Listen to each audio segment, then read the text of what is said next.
Good evening. I'd like to call to order this meeting of the Board of Education. This evening we have a workshop and a reorganization meeting. Mrs. Walsh, can you please call the roll? Mr. Colquist? Here. Mr. Collins? Here. Ms. Conroy? Here. Mrs. Davey? Mrs. Droney? Here. Ms. Hirsch? Here. Mrs. Ostajic? Here. 7 board members present.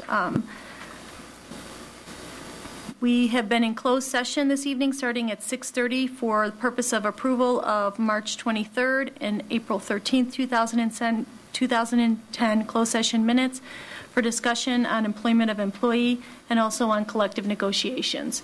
Please stand and join us for the Pledge of Allegiance.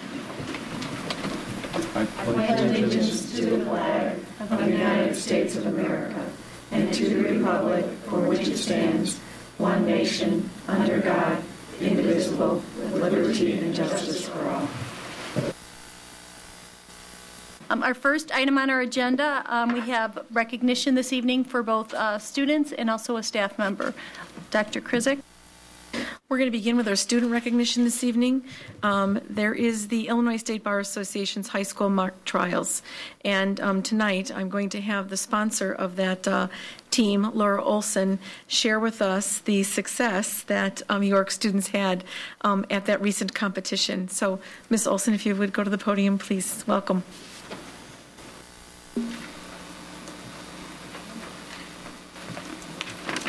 Thank you and good evening.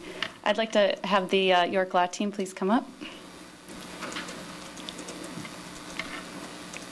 It is with a beaming pride that I introduce to all of you tonight the York Law team. We are so honored to be here. And these young women and men that are before you tonight are here because of their abilities to think clearly, argue effectively, speak profoundly, work collaboratively, and overcome adversity. These are life skills that you would wish for any high school student, but are often difficult to master. In years past, teams in Illinois were able to compete at the state level. All the law teams around Illinois made it to Springfield automatically. This year they changed the system to a regional system, and only 12 teams would be able to progress onto the state level. An amazing testament to the strength of the teams in our area and also the tenacity of the York team is that we placed 3rd in our regional and 3rd in state, surpassing crosstown rival Timothy Christian in the process. Many of these students will have successful law careers, but many will go into a variety of professions. Regardless, the life skills and camaraderie developed through important extracurriculars such as Law Team will last a lifetime. Thank you for your continued support of programs such as these. And these students before you represent Team 1 of the Law Team. We also have younger members sitting, waiting in the wings, and ready to take over their positions. Thank you.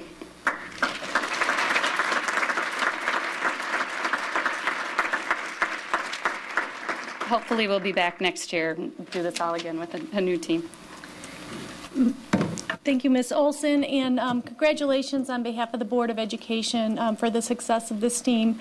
I spent a couple minutes just trying to do a little homework on this program, and there are some very prestigious high schools that have placed in the top 3 positions since the inception, and it's great to see York up there. I know once in our history I think in 2002 we also saw success, but you can see the level of competition and success. And I think as you look at your sense of accomplishment, you also need to take the thanks of the district with you, because your success puts our name out there as one of the great high schools. So thank you, and with that I would like to read a proclamation. Because the Illinois State Bar Association's High School Mock Trial State Finals is a well-established annual competition for high school students, which this year involved 12 area high school teams from across the state, and because the competition requires students to act as attorneys and witnesses in a mock trial based upon the facts of a hypothetical case, and allows students to experience the American justice system by presenting both sides of the legal question, and because the York Law Team, Sissy Syriac, Liz Faymark, Emily King, Matt King, Jimmy Kurian, Dana Madrowski, Eric Moreau, Iyar Saduku, Kylie Sebastian, and Jackie Simon placed third in the state. And because these accomplishments bring pride and prestige to York Community High School, to District 205, and to the community, now therefore be it resolved that the Board of Education and Administration of Elmhurst Community School District 205 express their congratulations to these students for their outstanding accomplishment. Thank you.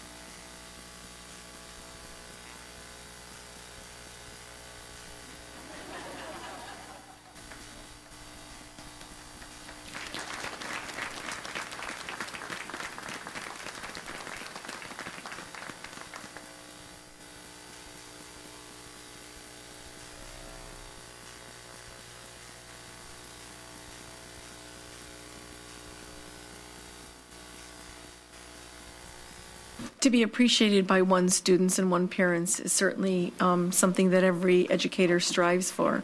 But to be nominated and recognized by your peers for your contributions to students is something that does not come very often to educators. And so it is with great honor this evening that we are here to celebrate the accomplishments and the recognition that Ramona Osgood has received by being named as the Illinois School Counselor Association Guidance Counselor of the Year. And the Middle School Counselor of the Year recognition. And to kind of give us a little more background information and to introduce Ramona to us, we have the Churchville Principal, Michelle Brown, and Assistant Principal, Melissa Couch.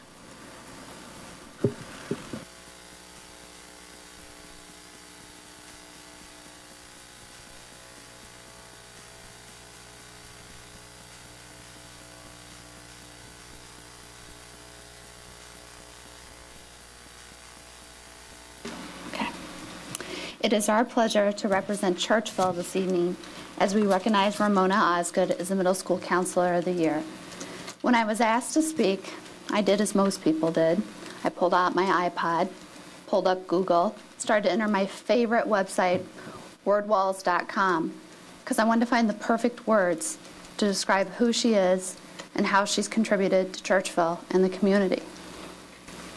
But I stopped. I thought, what would Ramona do? Ramona wouldn't pull up a website. Ramona would talk to somebody, she would take the time to listen, and she would have a conversation. So I thought it was only appropriate today that together we would create a word wall to represent who Ramona is and her contributions. The first part of our word wall, open.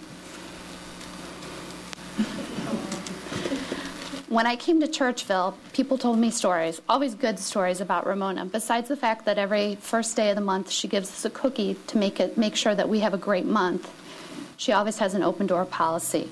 She has an open door policy not only to the staff, the students, and the parents, and she will take the time to always stop, listen, and talk. The second word in her word wall is voice.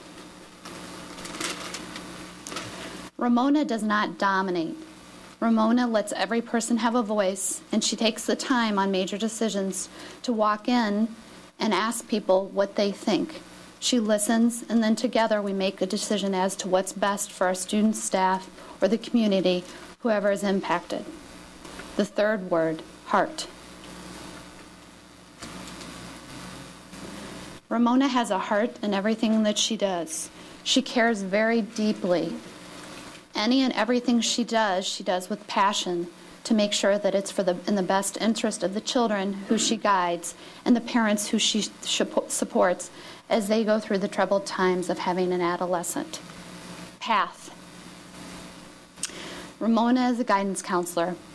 She loves what she does, but in her path in life, where she's true is, she loves to teach. And that tells you that as she changed her career and went into the guidance Where she started was always true, and she will always be a teacher, whether she's working with the students in her office or she's teaching one of the guidance classes. In addition to that, she teaches each one of us to make sure that we are a good person and we are a good educator and supporter of our community. Truth. Each one of the flowers you have before you are pure white. Whenever Ramona does anything, she does it with truth and honesty. And every one of the staff members has the utmost respect for everything she has done and contributed. And it took me about 24 hours, the first day I walked into Churchville, to know that she would be an individual that when the time passed and it was time for her to retire, that she would be truly missed by the students, staff, and the community. The flowers represent who she is. She will continue to grow and be a part of each one of us in each day. We are proud and we are thankful because she gives of herself to make the best of this District 205. Thank you, Ramona.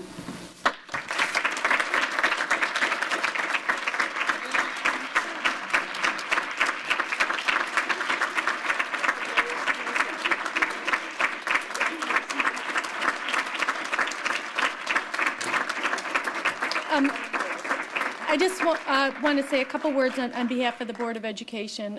Again, I did a little bit of research just to understand the recognition that Ramona's receiving. And, you know, first you have to be nominated by your peers, and there's applications that have to be filled out. And it's not just about what you're doing with your students, it's also what you're doing with the association to advance the counseling career overall. So the types of things they look for are what you've contributed to your school, but also the types of leadership roles that that you play.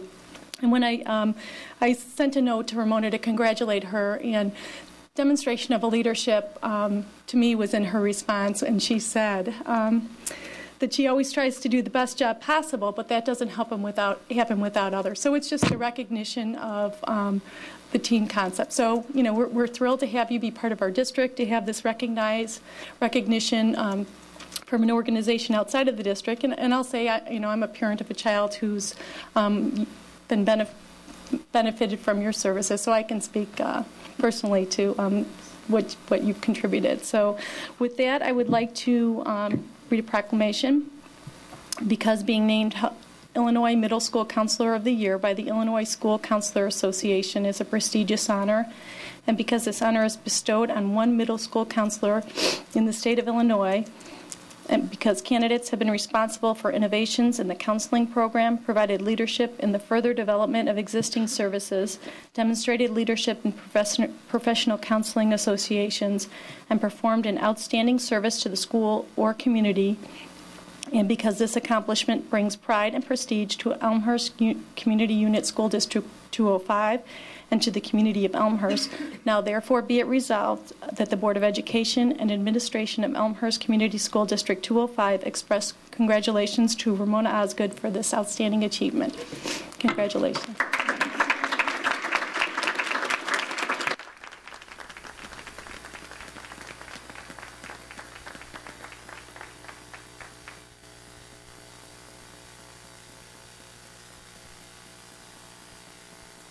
We will just take just a minute break. If maybe the students have already moved on. If any are still here and want to stay for the remainder of the meeting, that's great. If you want to take a minute to exit with your families right now, that would be fine also.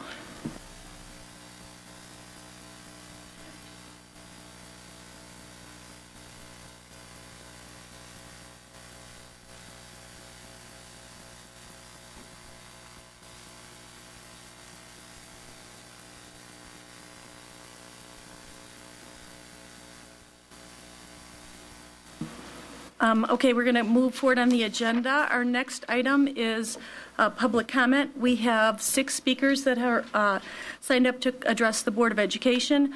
When I call your name, if you would step up to the microphone and make sure that it's turned on. Please limit your comments to 3 minutes or less. There's a timer up there that'll help you gauge when it turns yellow. It's time to finish up your last couple of comments. And in order to stay true to our agenda and make sure we have time to address all of the items of business this evening, we're going to be very strict on that. So again, watch the timer. Our first speaker is Roy Knighton.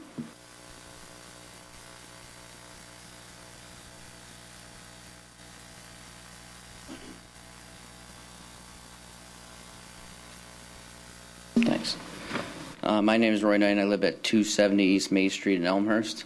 At the school board meeting in February, I came and talked about the surprise we as parents faced after hearing about the freshman cohort program during freshman night at York. Since then, I had an individual meeting with Dr. Krizik where we discussed our concerns to many open questions regarding the program. We left the meeting very upbeat with Dr. Krizik's verbal commitment that at the end of the day, we as parents would have the final decision on inclusion of our daughter in the program. I thank Dr. Krizik for her time and her commitment. Tonight I ask you to take a walk in the shoes of those parents whose children were selected to be placed in the cohort program.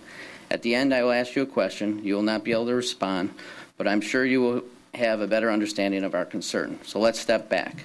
On a night that an incoming freshman gathered at York as being welcomed in the class of 2014, our children were introduced to the first time with the prospects of the freshman cohort. This was wrong. We reached out to the middle school teachers for answers, and they were told to direct all questions to the high school principals. They did not make these recommendations. This was wrong. The middle school teachers were humiliated in this process, got no noticeable backing from their middle school principals. This was wrong. When we met with the high school, we were told we as parents had no choice that our child would be in the cohort breeding program. This was wrong. We contacted our child's counselor at York to request that our child's schedule reflect our choices instead of the ones dictated during sign-up at the middle school, while we waited for more information about the program.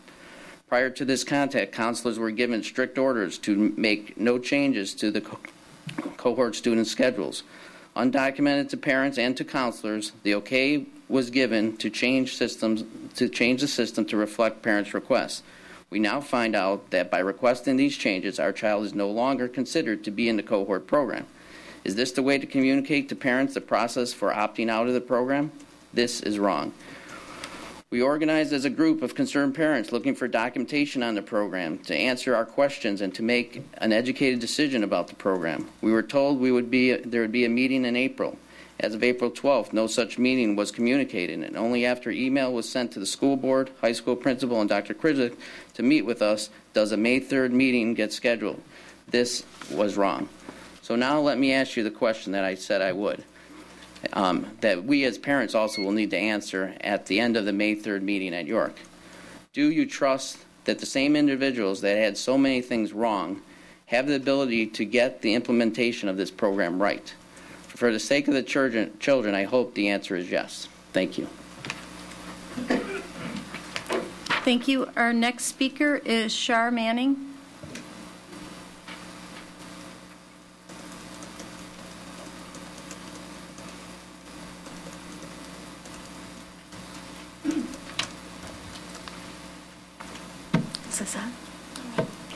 My name is Shar Manning, and I live at 320 South Kenilworth Avenue. I have been a resident in Elmhurst for 35 years, and I have unfortunately watched a steady decline in the school district.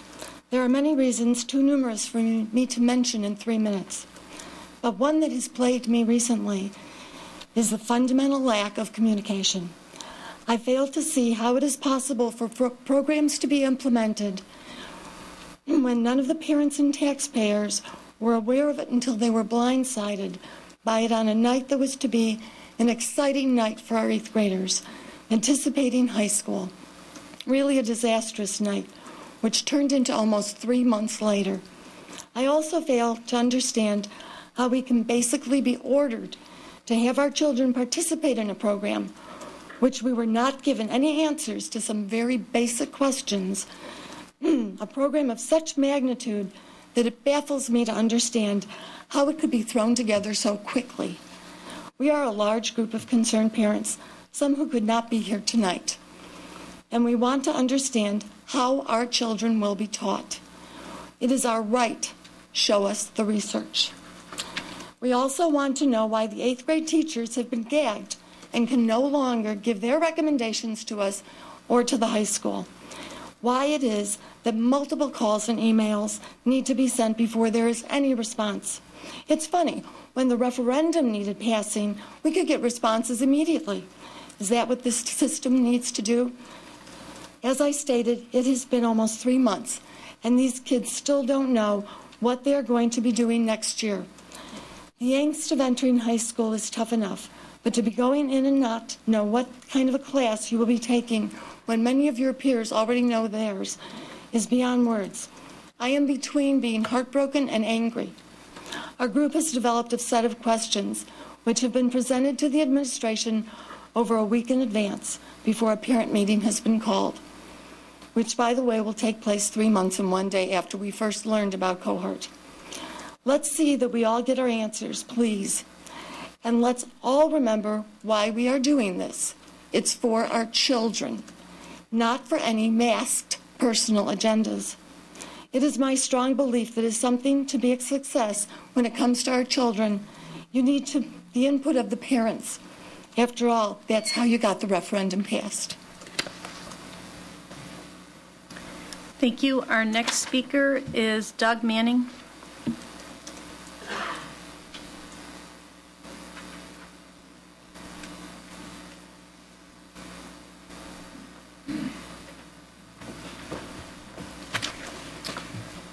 Thank you very much. I'm Doug Manning, Char's husband again at 320 South Kenilworth. I would like to echo Roy's comments and my wife's comments about what happened curriculum night. We knew what a problem that was. We thought that there would be steps that would be taken after that would rectify the communications problems. The sad thing is that there really wasn't. We did reach out to the superintendent. She was very gracious with her time and very gracious with providing some verbal assurances about parents' rights, and we do appreciate that. But we've tried to follow up and say, put these in writing for us. We've tried to reach out and say to the high school principal, provide us more information about this. We'd like to invite you to come to a meeting because you haven't scheduled a meeting. Come talk to us. And it really, from our perspective, we feel that this has been stonewalled. We feel that we've not gotten answers. I don't get responses to most of the emails to the high school principal, and I think that's wrong. I think if we're asking questions as parents about a program that affects our kids, and nothing has been forthcoming on this, and nothing is in writing outside of something that was sent out to parents the night of the school board meeting in February, which really didn't detail much about the program, just the general parts of this program, the general scientific research about it, that's wrong to be placing kids into this program without communicating that. And so I think we have to get our act together and communicate much more about this program. We've put together a list of questions because I don't think a meeting for an hour or two on May 3rd is going to solve all of the answers or provide information to parents. We think that the school should put down things in writing, pass that out to parents, and then see what additional questions come up May 3rd. And let's stop stonewalling and get together. Otherwise, we're not going to be implementing a program that's going to work. We've undercut this program too much already by not communicating about it. It's time to start doing the right thing.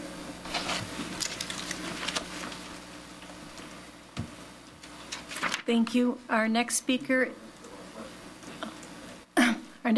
is Shelley Maskell.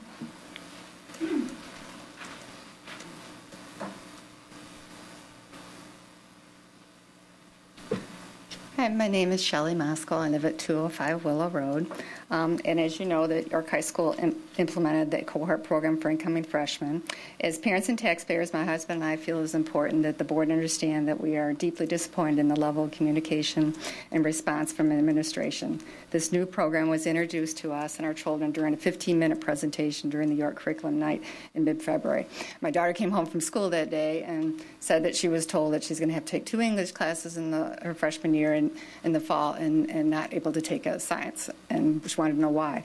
The teacher said he was sorry, he didn't recommend that, but evidently there was no communication. We had no answers for her, of course. We just said, well, we'll figure it out, don't worry. And so we went to curriculum night that night and got the packet as we were entering the gym and saw that this was the case, and we still didn't have any answers. So I think she was, certainly a little disappointed. We went to the breakout sessions for the English, listened to the English chair talk about this cohort program, still with lots of answers on, questions unanswered. So what turned out should have been a joyous night for my daughter was very disappointing and frustrating for all of us. I think we were all just left in the dark. And so after we left that session. I was like, where do you want to go next? She just wanted to go home. I mean, it just really upset her that, she wanted to learn so much about what was going on, and here she just didn't have any answers. So it was a very frustrating evening. Parents were promised to meet in April. Oh, excuse me. Let me see what else. Since that time, we have been promised details, including how the program would be implemented, taught, and the ability to opt out if we choose. Messages and requests for updates since March have gone unanswered or ignored. Parents were promised a meeting in April to go over the details of the program. This is now will not happen until May, and has caused more confusion and uncertainty in planning schedules and options for the fall and choices for summer school. We're asking that the board take a closer look at this program, its intent, goals, and implementation. There are many unanswered questions, and the handling of the concerns has been less than sufficient based on the program's intent and importance. Thank you. Thank you. Our next speaker, Anthony Meneses.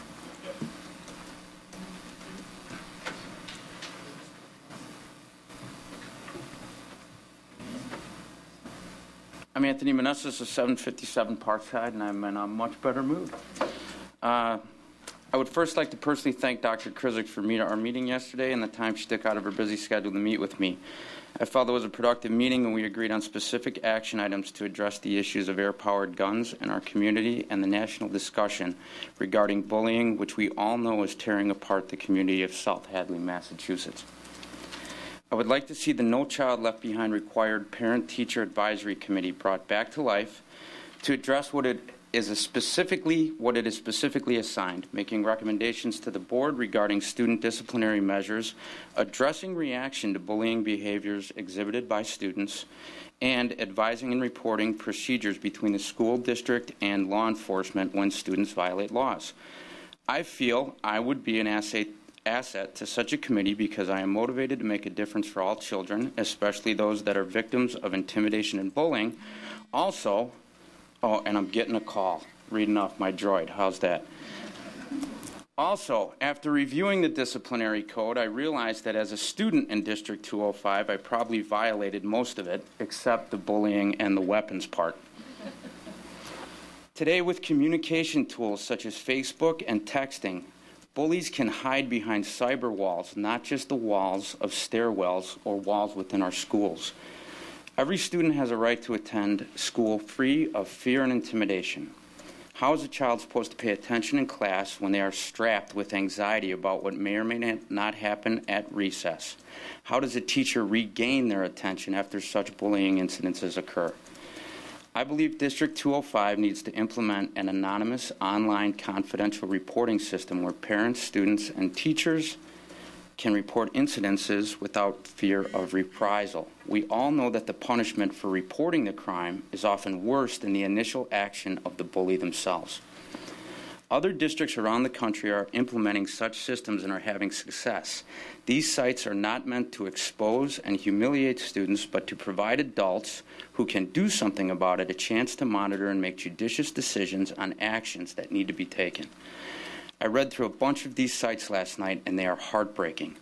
Some posts are from desperate parents who see their young children return home depressed every day. Some are reports from teachers who fear reprisal from students themselves.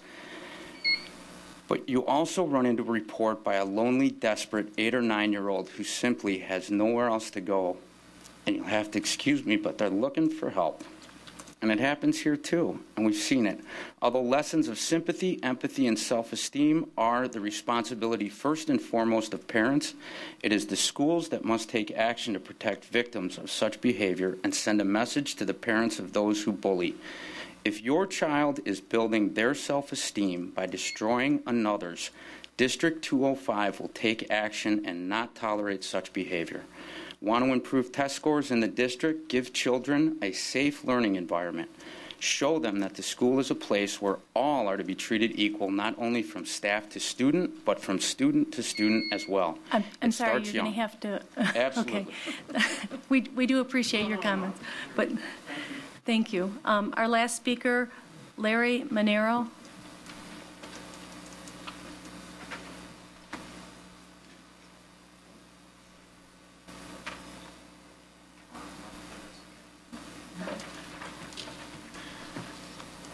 Good evening. I'm going to talk about the freshman cohort at York, and I'll be brief. I'm Larry Monaco. I live at 440 Allison. One of my biggest issues with the cohort program is that I'm being asked to place my faith in the same school system that has allowed this situation to get to this point. My daughter has consistently received A's and B's on her report cards. Her passion has always been in music, specifically singing. Everything appeared to be on track for a successful high school and college career until we went to curriculum night in February, then the wheels fell off. Most disconcerting to me was the way we were blindsided by the news that our daughter was being placed in a special, never before heard of program that dominated 4 periods of her schedule, limited her electives, and could stigmatize her transcripts in the eyes of college admissions boards. The intentions of the program are laudable, but I feel the unintended consequences will overshadow the benefits, and these effects won't be felt until nothing can be done about them. As a parent advocating for my child, it's frustrating to try to make an informed decision in an informational vacuum. Even the teacher's been told to say nothing.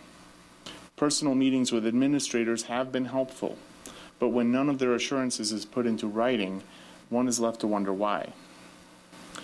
I believe this cohort program, though well-meaning, is a knee-jerk sledgehammer solution to a problem that has been years in the making.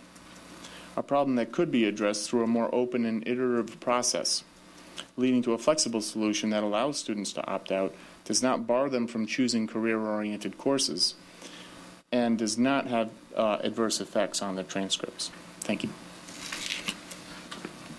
Thank you. Just a general comment, it is our practice not to respond to public comment. We do appreciate your taking your time to come and share your input with the board. And if there is something that is addressed within the agenda, it might be spoken to later in the evening.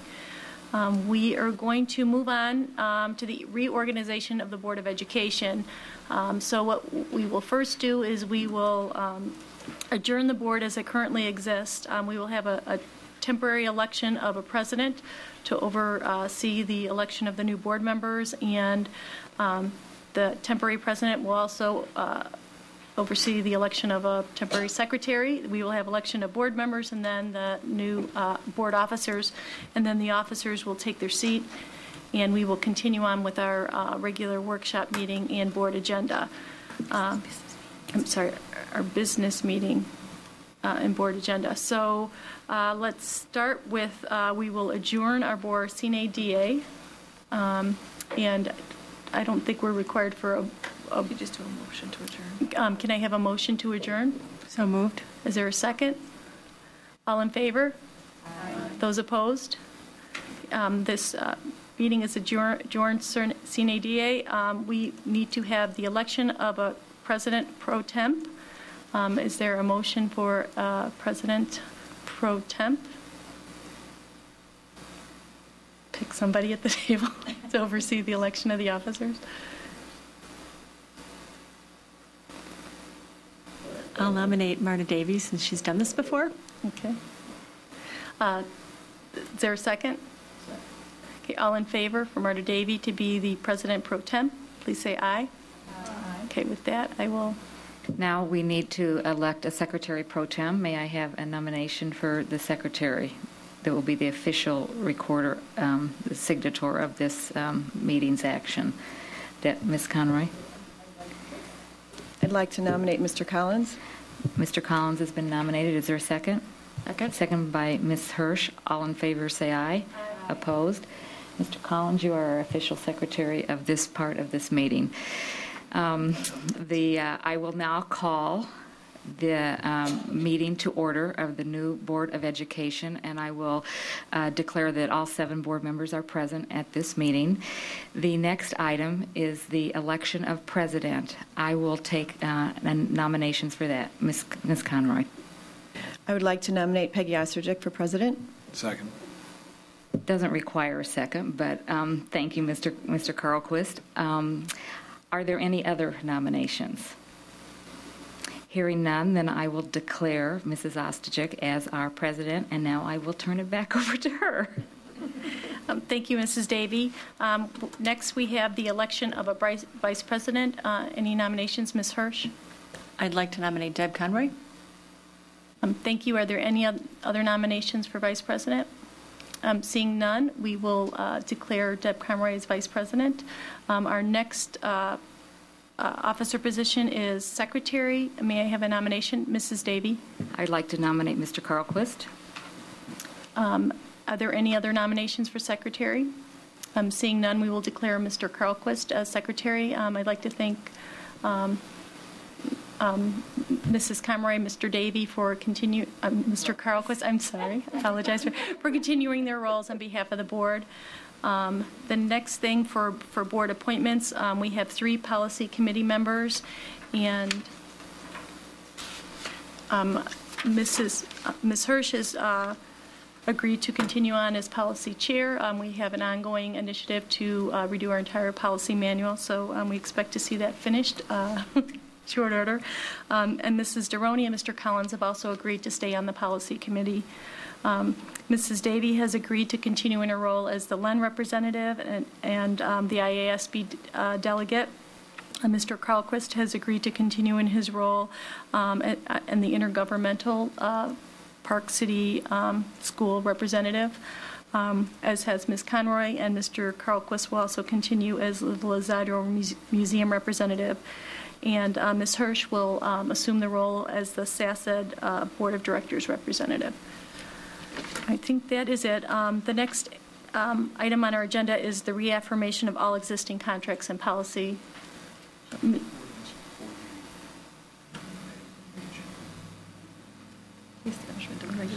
I'm sorry. We need to go back. We have a board meeting schedule that has been proposed, and I'm not sure if we need to take. Do we need to take an action on this? So I need to have Ms. Hirsch. I move that we accept the proposed board meeting dates as presented. Is there a second? Is there any board discussion on the proposed meeting dates? Seeing none, all in favor? Aye. Those opposed? So these meeting dates will be accepted as presented. And I'm sorry, I've jumped ahead to the board meeting appointments. Thank you for that catch. We need to reaffirm all of our existing contracts and policies. May I have a motion, please? Mrs. Davy? I move for the reaffirmation of all existing contracts and policies established within this district up to this point. Thank you. Is there a second? Seconded by Mr. Collins. Any board discussion? Mrs. Deroni?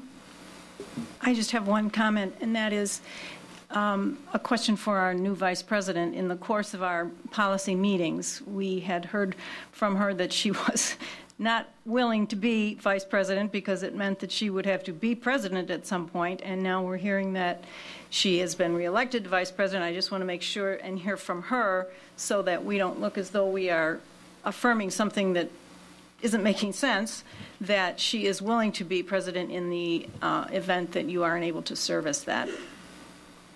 I would say this probably falls under policies, even though it's not a new policy we've yet adopted. It's one we intend to adopt. So, Mrs. Conroy, can you speak to that? Sure, I'm more than happy to speak to that. Thank you for asking me that question, Mrs. Deroni. I have made off-the-cuff comments at times that I would not want to be president because it's such a lot of work. And I do still acknowledge that it is a lot of work, and I admire Mrs. Deroni as well, Mrs. Osterjick, as well as previous presidents in the past. And I will tell you that I take my role very seriously and continue to do so. I also will, if the time comes, be president. If I am fortunate enough to be on the board next year, I will also go for president. So thank you for asking me that. Okay, are there any, if there's no other discussion, just a general comment about the reaffirmation of all existing contracts and policy is we are now a board seated with newly elected officers. We just want to reaffirm that the existing contracts in place are going to be maintained by the board. So that's the objective of this vote. Any other board discussion? Seeing none, all in favor? Aye. Those opposed? Okay, that motion carries. Our next item on our agenda moves to Superintendent Communication. Dr. Krizik. There's one item on the agenda, the middle school science adoption update on the science study. After that presentation, I would briefly just want to give you an update on the Race to the Top and talk a little bit about our reaffirmation to recommit to supporting Illinois' application to Race to the Top. So I just wanted to share that with you in terms of that would follow Mr. Sprandel's presentation, who was here this evening as a follow-up to the presentation that he had made at a prior board meeting. He has put together a presentation to kind of outline a little bit more information about the science adoption process. And later this evening, there is an agenda item related to the middle school science adoption. So, Mr. Sprandel. Thank you, and thanks for this opportunity to share some of what's been going on in science since we spoke last October when the science study was presented. There. Just to give you a brief overview of the points that I'm going to hit tonight. First of all, I want to describe to you the process and the timeline that we went through for the middle school materials adoption. I also want to give you an idea of the criteria that we used, what we were looking at, what kind of qualities we were looking for in a program. I want to describe the results of that program and then offer our proposal to adopt interactive science from Pearson. If you remember back last October, we had several different interconnected efforts going on this year related to science. The overarching one was developing a K-12 roadmap, a series of learning goals from kindergarten through 12th grade related to science. Connected to that, we're looking at materials at the middle school, looking at our course sequence at York, as well as making some adaptations to our K-5 curriculum. And all of those, to some degree, were intertwined with each other and dependent on each other. The middle school text selection, which I'm talking about tonight, was most closely associated with the work that we were doing with that K-12 roadmap. There were pieces of that adoption that were dependent on hitting certain time points within that roadmap planning. So I'm going to leave those two up there as I kind of describe some of the pieces. The first thing we do when we're looking at curriculum materials is we decide what our goals are. What are the criteria we're going to look at? Specifically, what pieces do we want to see in the curriculum materials that we will use? Our middle school science teachers met in October to establish those criteria. We looked at materials from the American Association for the Advancement of Science. We looked at materials from the National Research Council, as well as the U.S. Department of Education, because all of those national bodies had done middle school science materials evaluations in the past. Now, none of those were recent enough to apply to the materials that are available today, but by looking at their criteria, we could get a sense of what things are important to those national bodies. And we combine those with the priorities we have in District 205 to come up with 11 different criteria. And I'm not going to go into a lot of detail, but I want to give you a sense of the things that we were looking at. First of all, we looked at learning goals. Now, this is kind of in a broad sense. Are the goals appropriate for middle school science? Do the materials support those goals? Our second criteria is also related to goals, but it's more specific to District 205. So those learning goals that we were setting out in that road mapping process, we wanted to look at how well do these materials line up with our District 205 science goals. Our third criteria is really related to goals in another way, just another set of goals, the ACT's college readiness goals. How well do these materials support those college readiness standards, specifically looking at analyzing and interpreting data as well as experimental design. Our fourth criteria was assessment, not just the assessments that come with the program, but also how well does the program support students assessing their own learning, deciding for themselves, is this something I understand, is it not something I understand? Inquiry. Every national report on science education in this country for the last 20 years has pointed to the need for increasing the amount of inquiry in K-12 science. So that is one of our criteria. How well does the program support inquiry when learning science?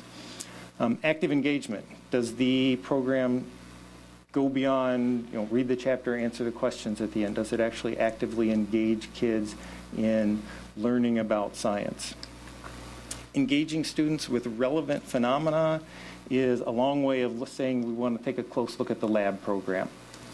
Are students really doing science rather than just reading about science?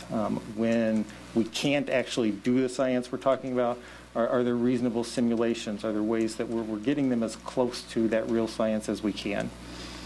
Student needs is another way to say differentiation. Does the program provide us the resources we want to give all of our students the appropriate level of challenge? Technology speaks to the online support that we've come to expect from programs. It also speaks to, as we are looking at the lab portion or the program in general, does it give us opportunities to use technology to analyze data, to collect data, to look at data in different ways? Taking account of student ideas. We know from the research that kids don't come to us as a blank slate. Kids actually come to us with a lot of misconceptions about science based on their everyday life and seeing how things work. One of the things that we have to do in science is confront those misconceptions. So does the program give teachers guidance about what are those common misconceptions, and does it work to overcome those? And then the last one, promoting students' thinking. Basically, does the program involve students in thinking about science? Is it structured in a way where ideas build over time? And are students involved in that process within those materials? Having established those 11 criteria, the first part of our evaluation is to try to take a look at everything that's out there. Now in science, we have the benefit of the Teacher Resource Center, which is housed at Fermilab in Batavia. They keep a library of virtually all the available science programs from kindergarten through 12th grade. So this part of the process, which for another subject area may have taken 2 to 3 months, we were able to accomplish by taking a team of teachers out to Fermilab for a day and taking those criteria and basically at the end of the day trying to answer the question for each of the programs we looked at, is this worth taking a deeper look at? Or based on what we've seen lined up with our criteria, can we go ahead and weed this program out? We were, at the end of the day, looking at 4 different programs from the ones that we had evaluated at Fermi, of bringing those forward and taking a deeper look. So those 4 programs plus our current program, we were moving forward in the process.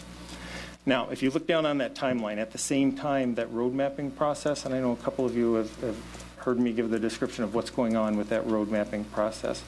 To give you a brief overview, we took all the materials that the AAAS has produced related to learning progressions in science. We narrowed those down to topics that are relevant for K-12.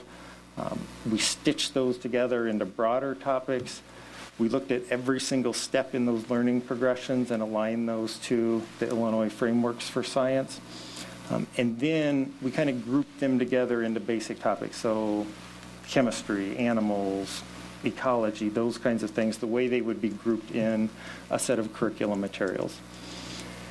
Having grouped those, the AAAS maps give us some guidance about these are a middle school level of understanding for this topic, or this is an elementary school level.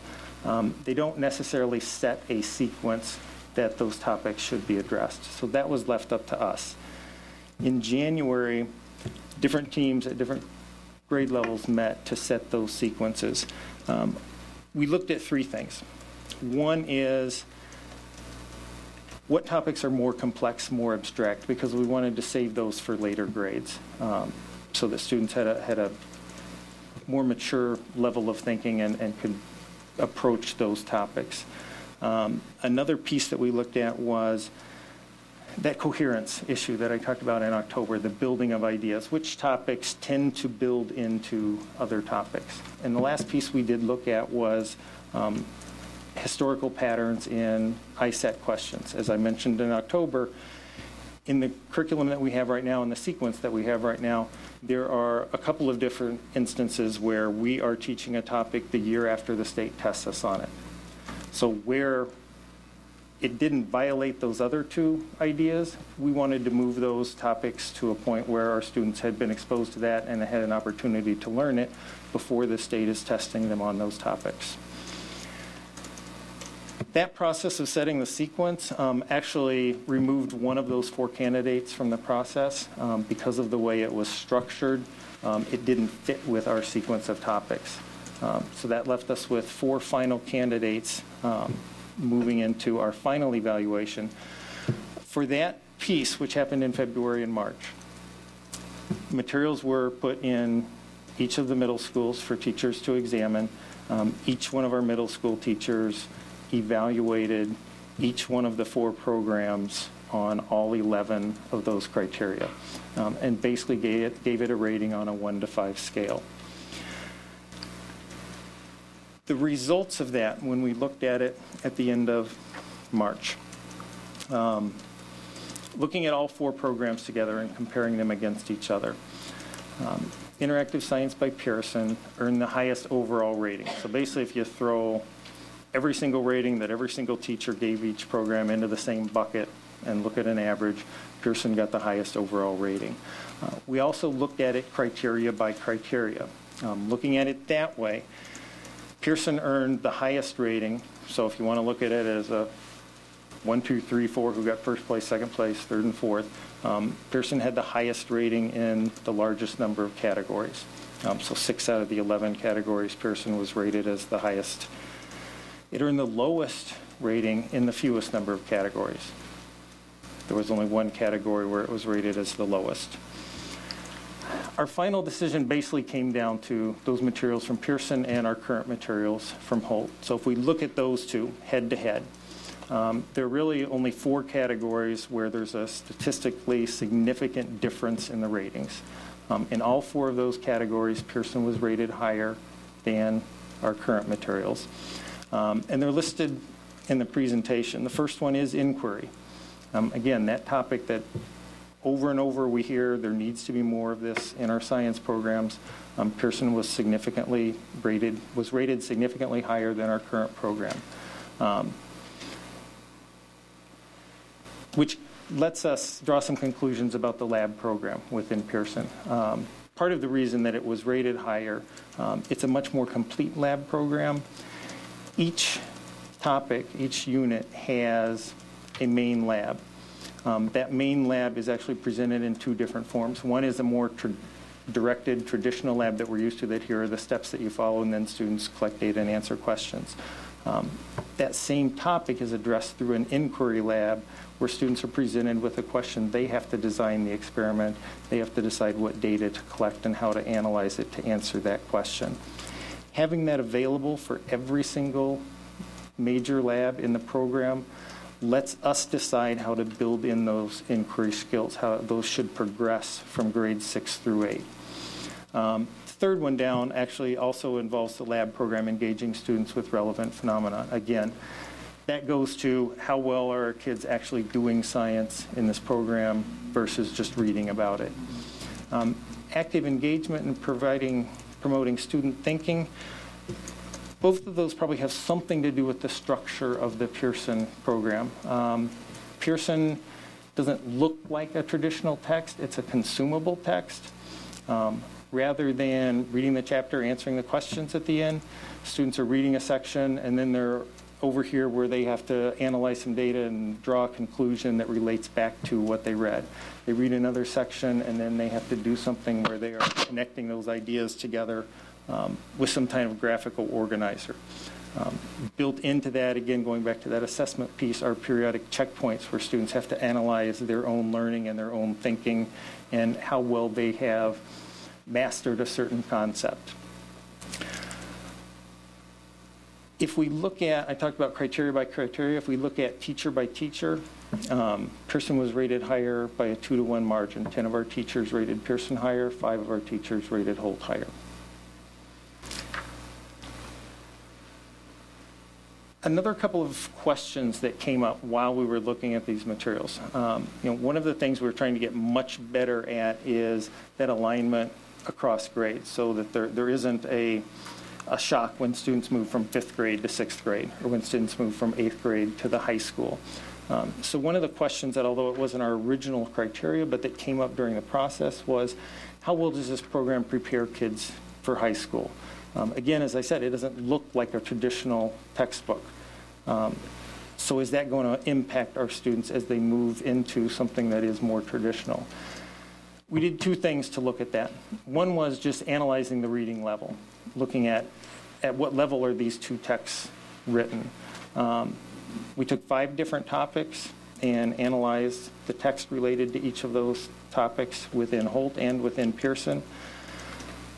What we found out was that although it looks different, Pearson is actually written at a more complex and a more grade-appropriate level. The Pearson text tested at between a 6th and 9th grade level, depending on what piece you were looking at. Holt actually tests out at being written between a 4th grade level and a 6th grade level. So on that measure, Pearson is a much better stepping stone into a more complex high school text. We also asked the high school to take a look at both texts and give us their opinion. We didn't have them rated on the 11 different criteria. We basically just said, is there anything about this Pearson text that would give you pause, that would make you think, it would make the transition into high school more difficult? They were unequivocal in the response that they thought Pearson was a stronger program. It does more with data. It deals with data on a deeper level. It has them deal with data more often. They did not see the interactive consumable piece as being a hindrance at all. In fact, they saw it as an advantage and something that they could build off of, that they could take those strategies that are built into that middle school program and basically teach kids how to use those in a more traditional text during their freshman year at York.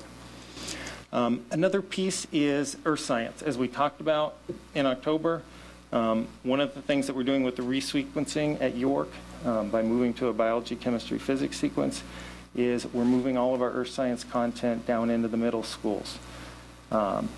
We looked at that when we looked at the goals alignment, but also Pearson was actually built to do that. We're not the only people that are moving earth science content down into the middle schools. And when they built the Pearson program, they built it with earth science content that addresses national standards for earth science.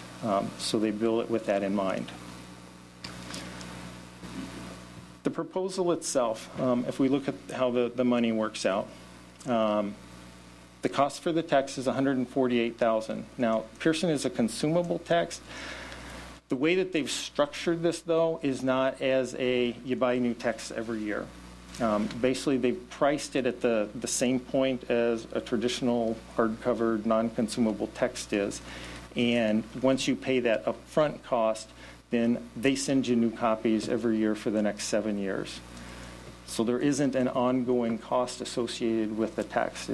We would basically pay the same, actually a little below average for the text that we were looking at up front, and then there are no ongoing costs associated with the text. I talked about the lab program.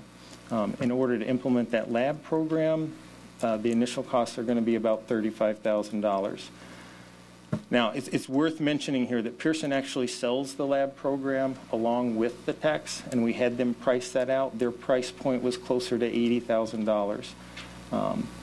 Because of the resources we have at the Science Materials Center, our Science Materials Manager and I priced out those lab components, and rather than buying them prepackaged from the publisher, we can buy those materials ourselves and do the work of assembling them ourselves for much less money, actually less than half of what Pearson was quoting us. That total comes out to just a hair below what we estimated last fall when the science study was presented. I think $185,000 was the estimate that we gave you at that time. Now, implementation planning, that is going to be spread between this fiscal year and next fiscal year. The $22,000 for this fiscal year is already part of our budget. Next fiscal year will have to be built into what's allotted to the curriculum department for this type of planning. I also do want to mention in terms of continuing costs. There will be continuing costs associated with that lab program. Now, another piece that wasn't on that initial slide that we were looking at this year was materials and supplies at the middle school. If you remember in the science study, one of the concerns or questions that was raised was equipment and supplies at the middle school that came out of the survey. We surveyed all those rooms. We've looked at electricity. We've looked at water supply. We actually are going to be making some changes this summer to increase the electricity supplies in those science rooms so that we actually can plug in all of the laptops that we need to, or microscopes or hot plates or those kinds of things. Another piece that came out of that look at the middle school was our current funding level for middle school. If we look at it on a per student basis or a per grade basis, either way you want to look at it, we're actually spending quite a bit less at the middle school level than we are at the elementary level currently. And much, much, much less than we are at the high school. That 18,000 number comes from looking at the consumable supplies that go along with the labs that are part of this program. But that number also brings us into much better alignment with our current spending at the elementary and high school. It puts our middle school levels funding on a per student level at somewhere in between those two, rather than we're spending this amount at the elementary level and then all of a sudden we're spending quite a bit less per student in science at the middle school level. The implementation is actually going to be spread over a couple of years. And the reason for that is the work of that road mapping and the resequencing. We can't just unit per unit plop new text into place. To give you an example, we're currently teaching force and motion at the 6th grade level. We're going to be moving that to the 7th grade level. So this year's 6th graders are doing a unit on force. We don't want them doing another unit on force next year. So we're going to have to phase this in over a couple of years. So next year, it would be in place in all of our 6th grade units, but only one unit each at 7th and 8th, and then would slowly be phased in over the next couple of years. And that gives you a quick overview. Now I will open it up to questions.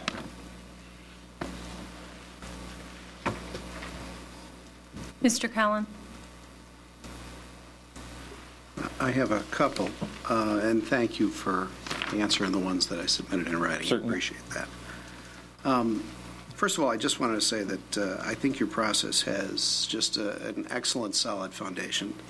I did as much due diligence as I could. Your AAA or your AAAS road mapping process is, in my opinion, absolutely an excellent base for this. So thank you.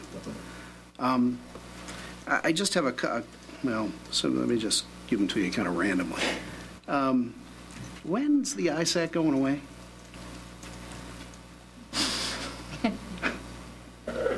2013 at the earliest. So that is 3 years from now.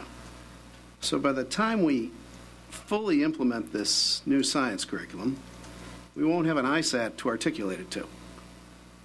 What happens when there's a new test, maybe a national test perhaps, that replaces the ISAT? What's our plan then? I'll take a shot. Okay.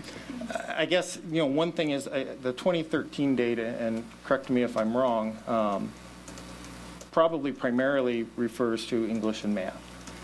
We won't have new state standards in science because we don't have Common Core standards for science. So I have not heard one way or the other whether the science portion of the ISAT is disappearing or changing. For right now, we still have, and will this fall, the same state standards in science that we currently have. Okay, but if say the federal government comes up with a national test in science, please understand my line of questioning here is that in my perfect world, we would have the best middle school science program in the country, and that's my only goal. But do we have the flexibility to rearrange these units if there's a national test that happens to articulate differently? And I guess, is that something we'll do? I would say, your comment about the road mapping process, that process is aligning us to national standards. And so what that does is that is probably bringing us much closer to being able to respond to that kind of change than we currently are. Okay, so what you're saying, this is granular enough that we could rearrange it to articulate to a new test. It is, and we could.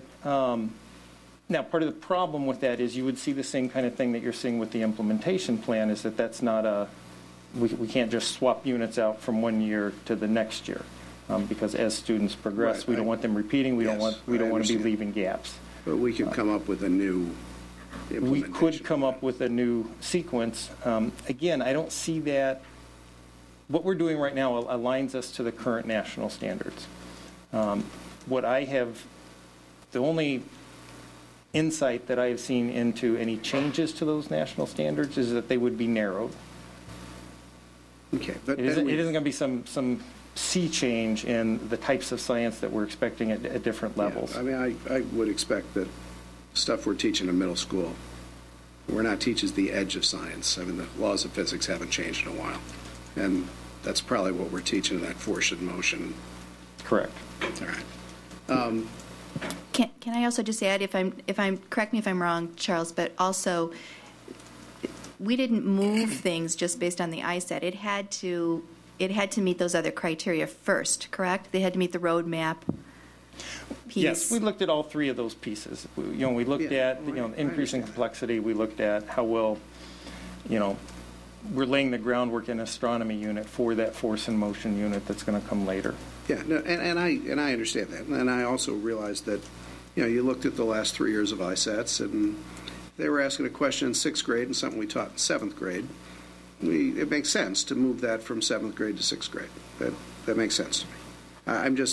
In fact, I hope if the ISATs are replaced by a national test, that it seems like school districts in the United States place maybe not a disproportionate, but certainly more emphasis on the things that the ISATs test on, and that is not every year science. So if there's a national test, I hope it tests in science every year, because I think school districts will put an additional emphasis on science, which in the long term will raise this country's standard of living. Do you think that this new curriculum has a shot at giving us the best middle school science curriculum in the country? And if not, what do you think we can do to get it there? I would say that this program gives us the opportunity to take some significant steps forward, yes, based primarily on what we saw as our teachers' ratings as the strengths of this program, that it more actively engages kids in learning science, that it more actively engages kids in doing science. What our high school teachers told us about the level of data analysis that's involved with it. We talk about changing national standards. You can kind of see to some degree which way the winds are blowing and which things are getting prioritization. Things along the lines of ACT's college readiness standards. And I would say these materials do a much better job of supporting those types of goals. Okay. I kind of did a quick back-of-the-envelope calculation as you showed the startup costs and then the yearly additional costs. And, if I take $35,000 for labs and supplies initially, divide that among 3 schools, and I'm a Sandburg parent, so I think there are 6 science teachers at Sandburg. Correct. So I divide that by 6, and I get about $2,000 a classroom for initial startup. Correct. Is that enough? Does that get us everything we need? Where that number came from was us looking at the lab program within Pearson and pricing out what it will cost us to supply the teachers with what Pearson says it will take to implement this program. Okay. And then it's roughly about $1,000 a year per classroom, plus minus, in ongoing for the supplies and labs. Yes, roughly. Okay. And the teachers felt that was enough? Again, that was based on us looking at what the consumable portions of that lab program are and pricing out what it takes to replace what gets used every year. Okay. And I guess my biggest concern to this entire program is that, as of this date, it's unfinished in terms of Pearson's production of all of the supplementary materials that go with this. And my fear, and I remember sitting in the audience as the previous board voted on the current literacy program. And there was a discussion between the cutting edge and the bleeding edge. And again, my concern goes right to that topic. Have we put ourselves on that bleeding edge instead of the cutting edge? I don't think so. I guess given that we don't have the entire product in hand right now, that's certainly a concern and something that we've adapted how we will do our implementation planning based on when those materials will become available. The pieces that we have not seen are the end of chapter tests, the assessments that Pearson has written to go along with their program, and the entire support website. What Pearson has finished up to this point is portions of that site so that schools can review it and see, okay, these are the kinds of things that are going to be there. But while we could look at that for, say, the ecology unit, we couldn't look at it for the cells and genetics unit. So we had to base our opinion on technology either by saying, well, we can't see it, so I'm not going to rate it, or saying, these are the types of things I can see from this portion. I can extrapolate and say, well, these are the types of things they're going to supply for all of the portions. Worst case scenario, which again, I've talked to the Pearson people here, I've talked to the Pearson people in Boston about where they are. How they describe where they are is the actual content has all been finished. What they're working on now is all the back end and connecting all of those pieces together. Worst case scenario, they don't get any of it done. So we don't have their end of the unit assessments. I don't see that as a major stumbling block because we will write our own assessments anyway. That would certainly give us a good starting point and a list of questions to pick from. As we create assessments for this, though, we're aligning them to our own goals. And what we will also be doing is not just looking at, here's a list of multiple choice questions that the publisher gave us, but also be looking at questions that have been released from other national assessments, the AAAS, looking at NAEP, looking at the TIMSS test. We want more of our assessments to reflect that level of questioning rather than the test bank that came from the publisher. So we will do a lot of that writing our own assessments anyway. It will take us more time if we don't have their test bank to start from, but we can still do that. The technology piece, technology in the program is more than just the support website. The support site gives us sample quizzes, it gives us interactive simulations, it gives us ways to visualize things. All of those things exist online outside of what Pearson is going to produce. If we did not have that from Pearson, which I don't anticipate, and they have a deadline to finish that well before, and plenty of time for us to do our planning. But if we did not have that, we would have to change the second phase of our planning. So rather than looking at Pearson stuff and deciding where and how to incorporate it, we would be looking at other sites that the NSF has funded and cataloging those and creating a site that pointed teachers and students to those instead of it all being conveniently packaged up by the publisher. So again, I don't think there's a chance at all that it's not going to get done. But even if it doesn't get done, we can deal with that within the timeline and the planning schedule that we have. Okay. As I talk to middle school science teachers about this, there were a wide range of opinions as I expected and as you would expect. Some of the teachers felt that nothing that you could possibly choose would be perfect, and that makes sense. And they felt they would need to supplement any curriculum that was chosen. Have we budgeted and planned for enough to implement those supplements, to develop those supplements, to take this program, which sounds like it's a good base, to a world-class science program? Part of our implementation planning, yes, will be that, what pieces, one of the benefits of having those 11 criteria and having those ratings for all of those is for each program, having a sense of strengths and weaknesses, having looked at it at that level of detail. To give you an example, one place where I think we will need to address something that isn't built into Pearson. The lab program that comes with Pearson is very strong. And again, as I said earlier, gives us those inquiry options. What it doesn't do, it wasn't built to incorporate technology in gathering data, analyzing data, communicating data to other people. So, for example, part of our implementation planning will be building that into the lab program.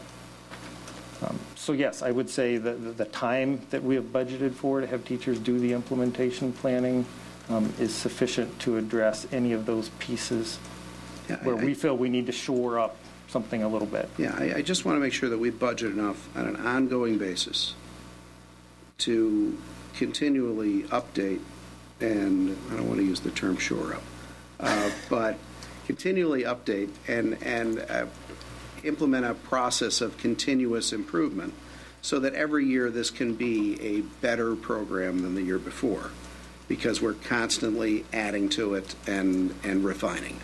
And that is part of what we plan for and what we do. As we move forward, we have periodic times where teachers meet, where they get together. The year after an adoption, we actually pull teachers out for half days, so periodically they can meet. Any program, you make your best laid plans of how the year is going to play out, and then this topic takes a little longer, and this topic doesn't quite take so long. So we build in points where teachers meet and collaborate and share what's happened in their classroom and make just those kinds of adjustments that you're talking about. Okay, and I'll just trouble you with just two more questions, and I'm done, I promise. Yeah, please. The one other thing that troubles me is that in your evaluation, the current Holt program scored higher in college readiness than the Pearson program. Do you have any insight into that? I mean, And that troubles me as well when you look at it just purely numerically. Again, one of the things when we're comparing programs head to head, first of all 4 programs scored 3.0, 3.0, 3.2, 3.2 for college readiness. Statistically, there's no difference between any of those 4.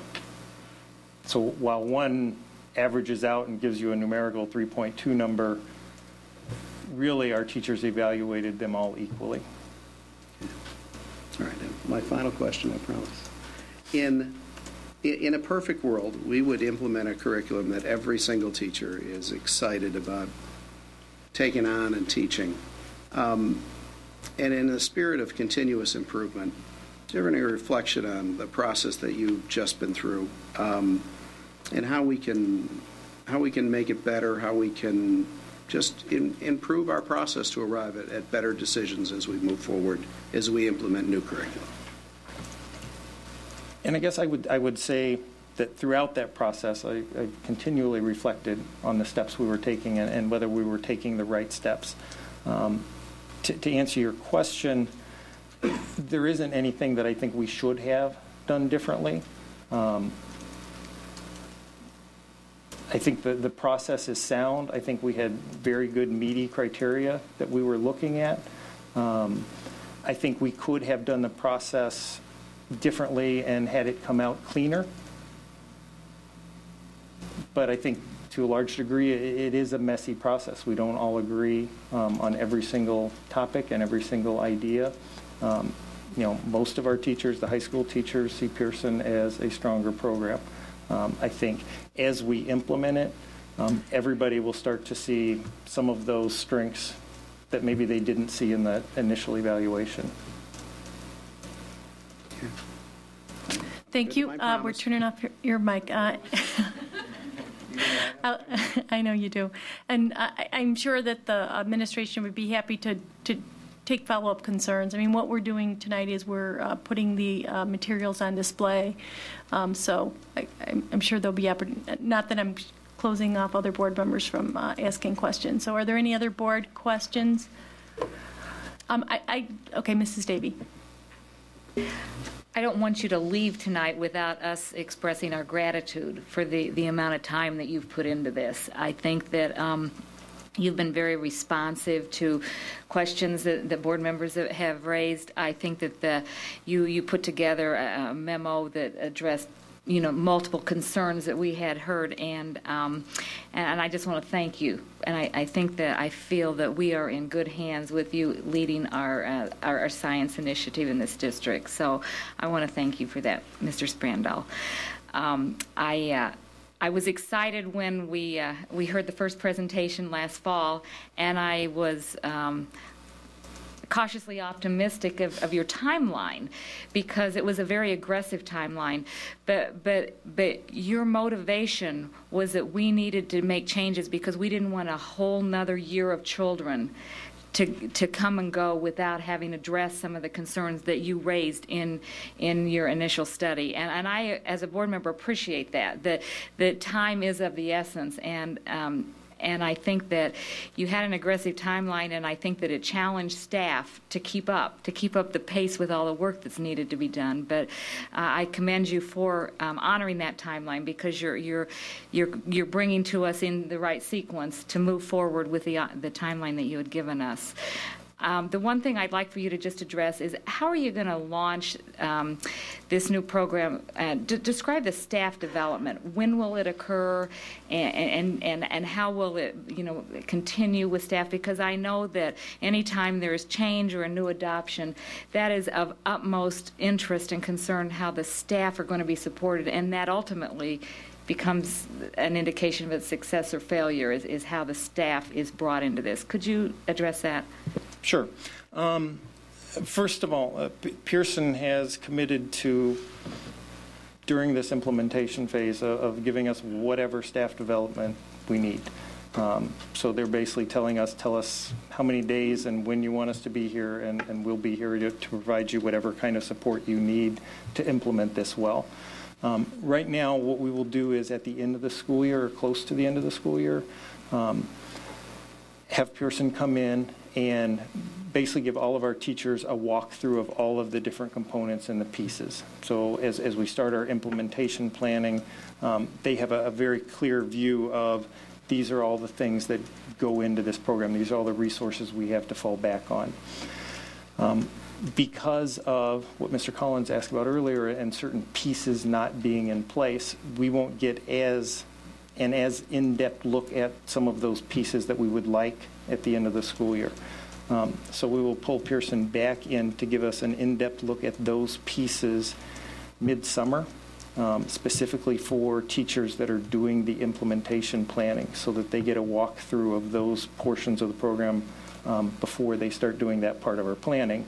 And then we'll hold Pearson again next fall to give all of our teachers an in-depth look at those portions, the technology piece in particular.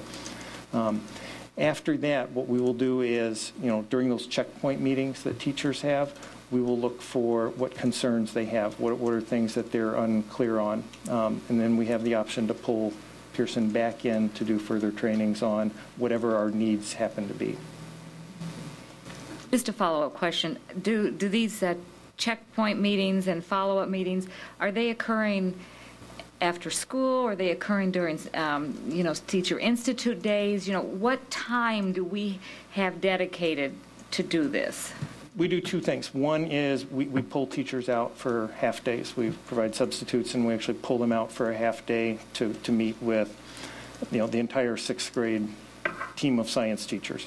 The other thing is we do take advantage of portions of time during early release days to do that as well.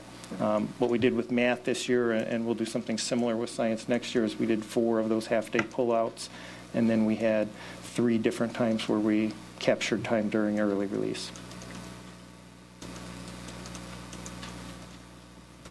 I just have a question more focused on the change in the reading level between the programs. So, maybe tying into some of the, and this might be more to Dr. Sullivan, but the Holt program is really more elementary level, touching on middle school. And then the Pearson program we're adopting is really more middle school, pushing up into some of the areas into high school. So one of the fundamentals for this, the recommendations for the cohort program was recommending to hold some of the students out of science program to strengthen the reading skills because of the higher level reading for the science curriculum in the high school. And my question is, are we concerned about maybe seeing some signs earlier where some of the students might be struggling more with the science curriculum because they're reading not necessarily the science content, but the reading level is higher, and this might be something that we have to start thinking about at the middle school level? Well, one of the things that we wanted to address, especially, is one of the things that we had heard about the current science, or one of the criticisms was it wasn't rigorous enough. That, so we do want the reading level to be at a middle school level, pushing into high school. But on the other side of that, we're, putting things in place, I think, with some of our data systems, where we should be identifying, students with those reading difficulties early on, before middle school, and continuing to provide interventions for those students throughout middle school, so that we're looking at that.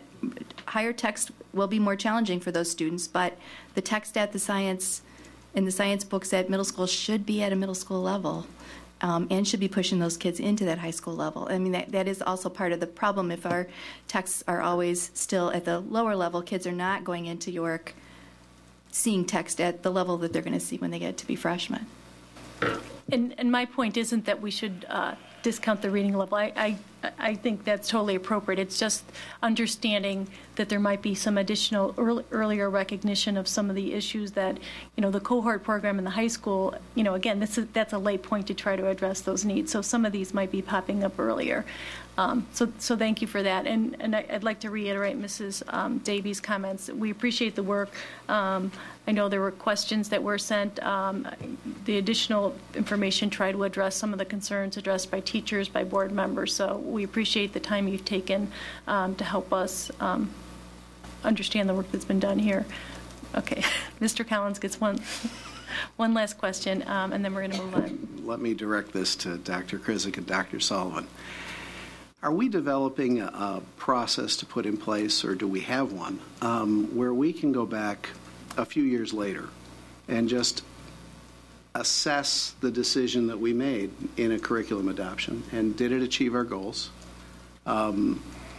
Where does it put our students versus students in other districts? And was it the best possible choice, just so we can learn from our previous decisions? Evaluation is always part of the curriculum adoption cycle. So after, we get through the implementation phase, then that's one of the things that we always look at. But that's also why in the strategic plan, you looked at a 5-year adoption cycle, so that you have consistent evaluation of your curriculum. But we'll look at that well before that time. But that's always part of the process. But I also think we'll look at a variety of data sources, not just the ISAT, which is going to be phased out at some point in 2013, but we will be looking at Explore, we'll look at Plan, and actually in 3 years, if the sixth graders begin this next year, in the implementation of 3 years, after 3 years of going through the series, we'll be able to look at what those data points look like, what that evidence looks like, and compare that to what our evidence looked like with the prior series. So again, you need time for implementation to evaluate the effectiveness of it. It's not necessarily in the first year. We were fortunate, I'm going to use the word fortunate. It was I'll use unpredictable. It was unpredictable that in the first year of the literacy adoption at the elementary that we saw, let's just say, a district-wide increase in student performance that usually flies in the face of the first year of implementations, where you see a slight decline before you go up. So we're going to be looking carefully at that. We also then are going to be looking at the implementation of the new Springboard system, the Springboard literacy system, to see if we see an implementation dip, which is always predictable, or do we see something positive as a result of that? So again, it is going to be looking at things longitudinally, and we're not going to know necessarily in the first year. It's going to take the second or third year before we really get our hands around whether or not we are we are headed in the direction that we anticipate to be headed in. I think the reassurance that we have is the alignment to national standards, using those as a key piece. And so I think there is enough, I think, a system of checks and balances that will give us multiple data points along the way, Mr. Collins, to make sure, to say, did we make the right decision or not? Again, that is something that will be supported by staff development. And then the important piece is the integrity and fidelity in which the adoption is implemented. And that will be key to monitor at the building principal level, as well as at the coordinator level, as well as Dr. Sullivan's level and my level, to make sure that what we adopt is implemented with integrity and fidelity. That's key to any adoption. If you do not have that, you cannot really truly assess the impact of the decision that you made, because that will be a variable that will influence the outcome. Okay, thank you, Mr. Srandall. I appreciate your time this evening. Dr. Krizik, did you want to address Race to the Top? I'd like to give you an update. As you know, Illinois was not one of the 2 states that was awarded the first round Race to the Top federal dollar allocation. That was Delaware and Tennessee. Illinois is choosing to apply for round 2, and they are anticipating 12 states will be selected to receive round 2 dollars. In round 2, the maximum amount of dollars that states would be receiving would be about $400 million, not as much as what was in the first round. There are some changes, some positive changes to the Phase 2 application and what the dollars can be used for. There is going to be additional funding to assist districts to assist with the implementation of STEM programs, which is the science, technology, engineering, and math. We've only slightly begun to broach that issue, but we see it's a direction that we also need to pursue in this district, as well as additional professional development for math and science instruction, including AP coursework. There is also, again, the $400 reduction, and these are schools in reform. Tier 1 and Tier 2 schools will have to use 4 reform models, which may include the removal of administration. That doesn't necessarily apply to us. And then to reduce paperwork, they will be allowing the already implemented written district improvement plans as the basis for the submittal process.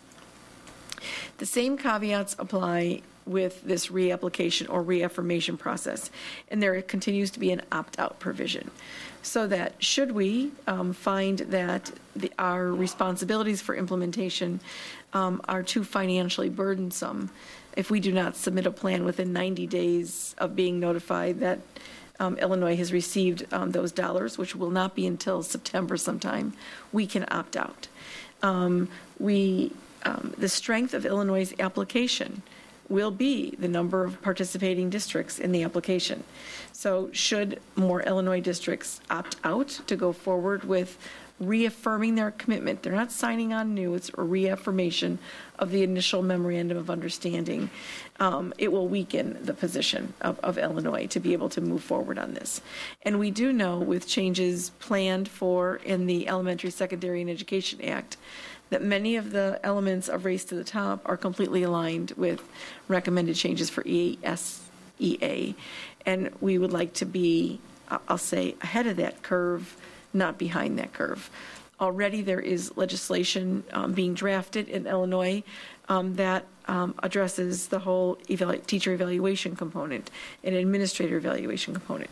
So it does make sense for us to continue to support our initial commitment to participation, again, knowing that we do have an opt-out provision. We will not know, Illinois will not know until September if they are one of the 12 states that they anticipate being awarded dollars in the second round.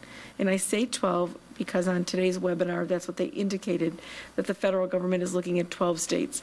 However, we thought there were more states going to be in the first round. So while I'm saying there's 12, I don't know how many will be in round 2. Illinois, I believe, ranked 5th in the first round of applications. So their strength of their initial proposal was strong. So we are hoping that they're going to remain in the top 12 or whatever that number is going to be and be awarded dollars. So I just wanted to publicly, I guess, maybe reaffirm our commitment to staying with this process, understanding that it has some possible positive potential implications, but also being cautious to look at what the financial burden could be if the dollars allocated to districts are not consistent with the implementation at the district level, so that we do not put ourselves in a position we are spending more money to participate in this process, of which we have resources available to do so, unless we believed it was in our best interest to do so. So Dr. Krizik, this board voted to sign on to this program. Are you looking for a formal validation of that vote this evening? And again, what that would mean is that we're continuing on this path. Should Illinois get the funds allocated, we would have an opportunity to either submit our plan or not. And I guess a follow-up question to that, should districts sign on at this point and then not submit their programs, does that affect, once the funding has been assigned, what happens to the allocation to the state? It doesn't affect the allocation to the state. It affects the allocation to the school districts who will be participating. So it has the potential of increasing the amount of dollars accessible to districts should some opt out not to participate. So it only has a positive impact on districts. It does not change the actual award that states are being given. It won't change that. Mrs. Davey. I guess I want to point out a point of order with our agenda, because we don't have this on the agenda, and I don't believe we can take action tonight of any kind of vote on anything because there's nothing on the agenda. So I guess I'm confused because you, Mrs. Ostojic, you asked Dr. Krizik, so could you clarify? I'm not necessarily looking for a vote. I'm looking to hear, are there any objections for us to just reaffirm our commitment? We've already made the commitment the first time. I mean, we've already signed off on the MOU. We supported that. I'm wanting to make sure that we have no objections with us just resubmitting our piece to the state. So it's not, we've already decided that at a prior board meeting. This isn't really new action. This is just, making sure that there are no objections to what we had embarked on before. Not taking any action, just getting some feedback. Ms. Hirsch.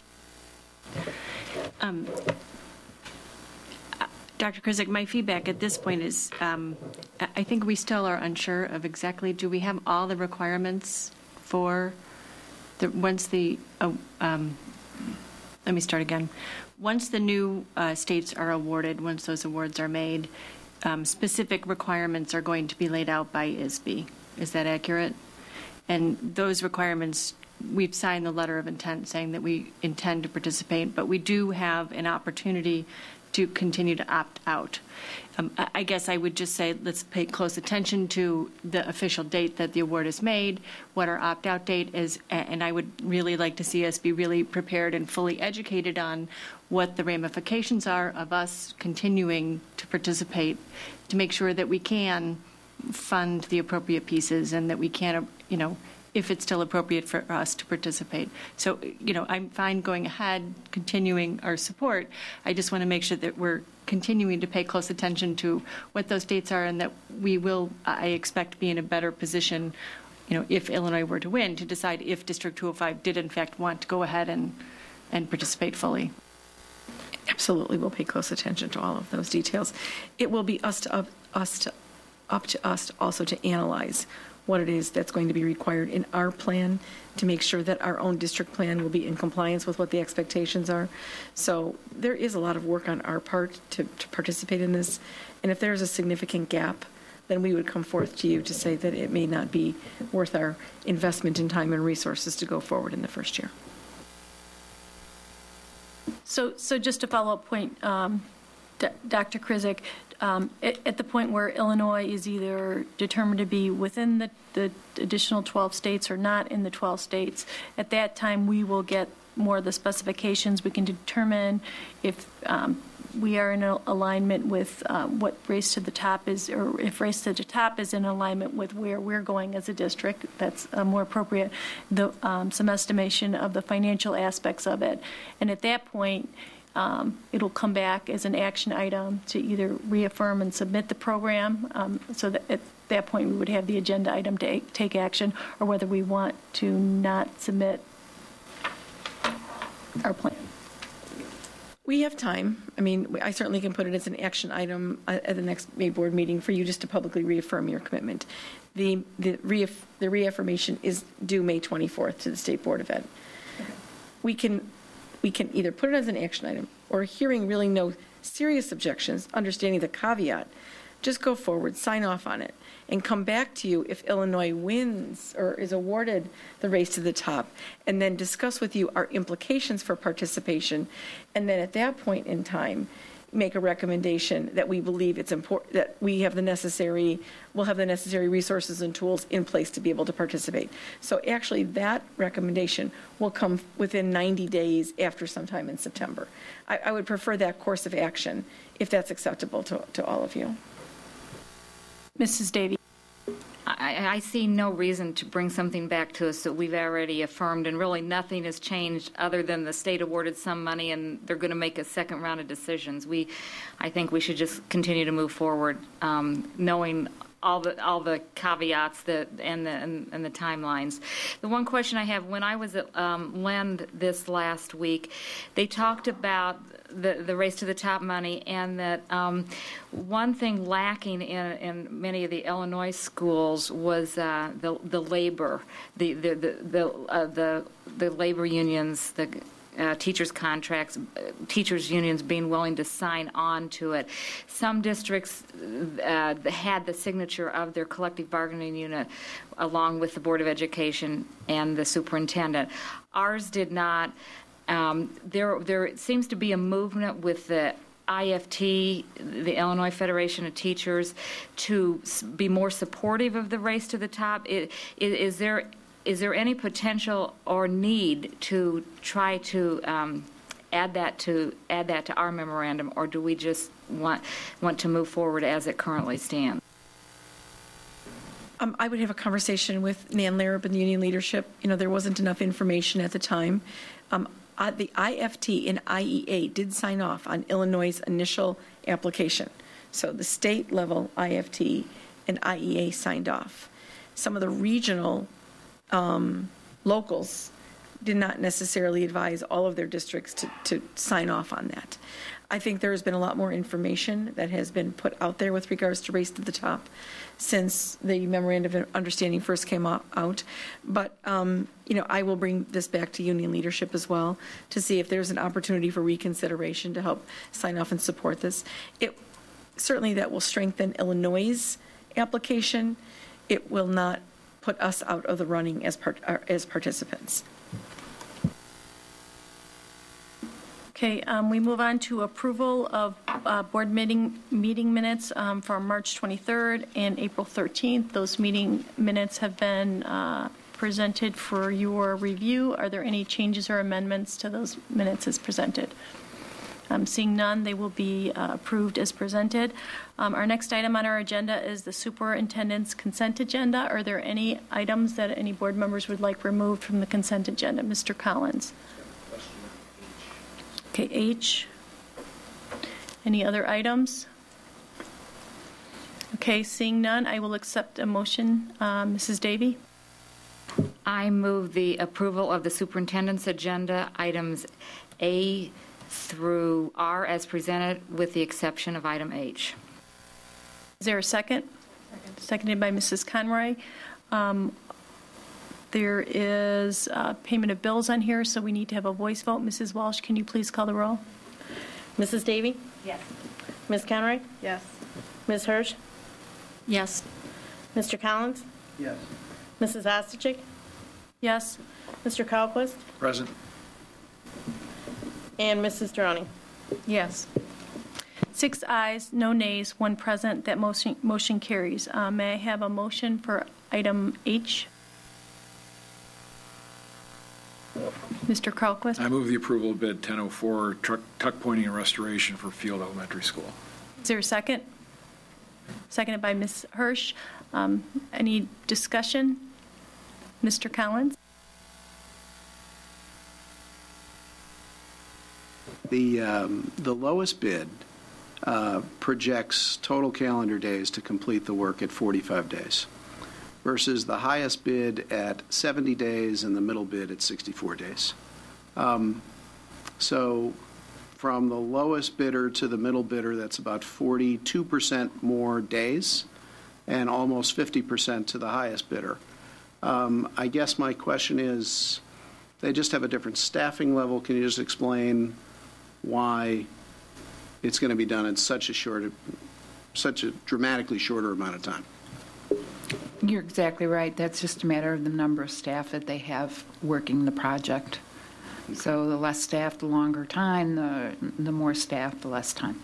Got it. Okay. Okay, this is a money item, so we will need a roll call. Mrs. Walsh, can you please call the roll? Mr. Kralquist? Yes. Ms. Hirsch? Yes. Mr. Collins? Yes. Mrs. Droney? Yes. Mrs. Davy? Yes. Mrs. Ostojic?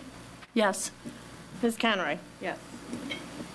We have 7 ayes, no nays. That motion carries. Our next item on our agenda is upcoming meetings. We have 2 meetings scheduled for May. Tuesday, May 11th, we have a workshop meeting scheduled 7:30 here at the District 205 Center. And on Tuesday, May 25th, we have our Board of Education business meeting, also 7:30 here at the District 205 Center. Our next item on our agenda is action on closed session items. We have 3 closed session items that we need to take action on. May I have a motion? Mrs. Durroni? Move that the Board of Education approve the resolution authorizing notice of honorable dismissal of certain educational support personnel. Second. Is there any board discussion on that? I'm going to ask Dr. Krizik just to make a comment about this. This relates to our educational support personnel, and we're taking honorable dismissal. And can you just speak to the budgeting aspect of this and the staffing aspect? This resolution comes as phase 2 of some of the budget reduction decisions that were made earlier, and that some of the budget reduction recommendations included the elimination of ELL assistance in the redesign of the ELL program. In addition, we are taking a critical look at the number of special education instructional aids that are necessary to meet the IEP obligations for 2010-2011. And so until such time all of its annual reviews and staffings are held, we can't actually determine our actual staff allocation. The individuals on this list have all been hired after October of this school year. So our staffing pattern is that we continue to hire instructional assistants once the school year goes by. So it's a combination of 2 things. It reflects the budget reduction allocation, as well as ensuring that we are not overstaffed for the upcoming school year. And again, Mrs. Schnorr will be looking at the outcome of all of the IEP recommendations. And in some cases, or in most cases, many of these staff will be recalled for next school year. Again, it'll be based on need. So that's what the intent of this is. The intent of all 16 was not an additional budget reduction. It was to ensure that we are not over allocating staff if we don't have positions available for them. So. Thank you. All in favor of this motion, say aye. Aye. Those opposed? This motion carries. Mr. Kralquist? I move the Board of Education approve the letter of understanding between the Board of Ed and the Elmhurst Teachers Union, which is regarding a modification for personnel leave language, which is language reflected in the existing bargaining agreement, and this would be effective for the 2010-2011 school year. And I would also note that this is a letter of understanding that has already been agreed to by representatives of the Elmhurst Teachers Council. Is there a second? Second by Mr. Collins. Any board discussion? Seeing none, all those in favor, say aye. Aye. Those opposed? This motion carries. I need a final motion for the closed session minutes. Mrs. Deroney. I move that the Board of Education approve another letter of understanding between the Board of Education and the Elmhurst Teachers Union regarding a modification to contract changes effective for the 2010-2011 school year. Moved by Mrs. Deroney, seconded by Mr. Carlquist. Sorry. Yep. Dr. Krizik, can you make some additional comments on this motion? I would just like to clarify this letter of understanding. In the existing contract negotiations were to commence within 60 days after January 1. This letter of understanding ultimately changes that contract negotiations will commence 45 days after September 1, with the if we are not able to reach resolution by February 1st, we would jointly notify the Illinois Labor Relations Board concerning the status of negotiations. So all this really does is it gives both the union and the district the opportunity to move up the timeline to commence the collective bargaining process. And as you know, our contract expires at the end of the 2010-2011 school year. This is more in alignment with our budget planning process than beginning contract negotiations sometime in March. So it really is in everybody's best interest that we move this up. So this is really fundamentally what the intent of this memorandum of understanding is focused on. And just one additional comment, the teachers union has already agreed to this, so we're just reaffirming our end of it. Ms. Hirsch? I just want to extend our gratitude to the union leadership for working with the administration on coming up with some good solutions to some challenges and really being flexible, and we really, really appreciate their cooperation in this. All in favor, say aye. Those opposed? This motion carries. And apologies, we have one additional. We need to approve the 3:23 and 4:13 closed session minutes. May I have a motion? We don't need.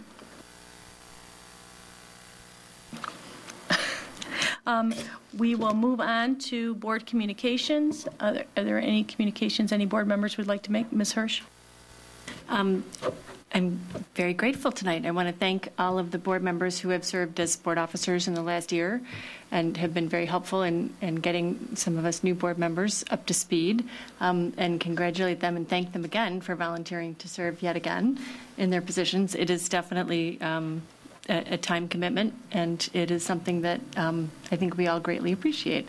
On that note, I have the distinct honor of chairing the policy committee moving forward. And so we need to sit down as a policy committee, Susan and David, David, we're all having name problems, Jim and I, and coming up with the process for adopting the new policy manual. We still have some work to do as a committee of the whole. There are several things that we have placed in the parking lot that need to be addressed, but we do need to go ahead and get that meeting scheduled so that we can come up with a way to adopt the policy manual and move ahead on that. So that will be coming. Mr. Carlquist. Dr. Krizik, the board heard again this evening in public comment concerns from parents as it relates to a program that's been proposed and being implemented at the high school. This is clearly an administrative matter and one that I think is appropriately and should be managed by the administration at the high school where this implementation is going on with the support and guidance of the central office superintendent and curriculum and so forth. But because this has been a matter of concern that's been raised now several times in this forum, can you please comment this evening on either what corrective actions or communications or implementation strategies are being applied? And if you can't this evening, can you let us know what the plan is for addressing either the concerns that have been raised directly or just an overall more comprehensive plan for implementation of the cohort program? I'll just briefly comment, then I'll do a follow-up at the next board meeting. I will say that some of the comments that you heard this evening had merit.